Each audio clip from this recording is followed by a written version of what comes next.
আমি প্রথমত দেখতে পাচ্ছি সম্প্রতি বজ্রপাতে বিভিন্ন স্থানে বেশ কিছু মানুষ মারা গেছেন।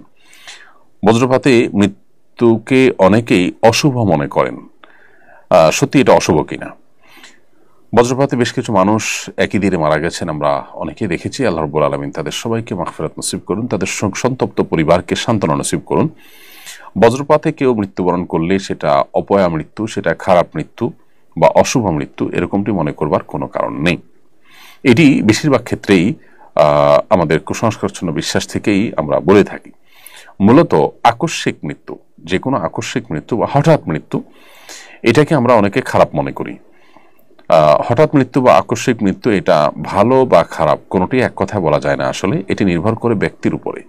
ব্যক্তি যদি ভালো হন, নেককার হন, তাহলে তার জন্য এই মৃত্যুটা ভালো। আর যদি বদকার হন তাহলে তার জন্য মৃত্যুটা খারাপ। কারণ এ সম্পর্কে আয়েশা রাদিয়াল্লাহু তাআলা বর্ণিত হাদিসে নবী করিম সাল্লাল্লাহু আলাইহি ওয়াসাল্লাম বলেছেন, নবী সাল্লাল্লাহু আলাইহি ওয়াসাল্লামকে আকস্মিক মৃত্যু সম্পর্কে প্রশ্ন করা হয়েছে। তিনি বলেছেন, এটা রাহাতুল লিল মুমিনি ওয়া আখদাতু আসফিন লিল ফাজিরি। এটা হলো ইমানদারের জন্য ভালো, কারণ ইমানদার তার জান্নাতে যাওয়ার পথে অন্তরায় ছিল তার মৃত্যু। আকস্মিক মৃত্যু হয়ে জান্নাতের পথে তিনি পাড়ি দিলেন, এটি তার জন্য সুখকর এবং ভালো।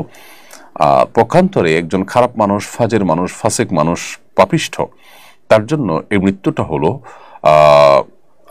আক্ষেপের পাকড়াও।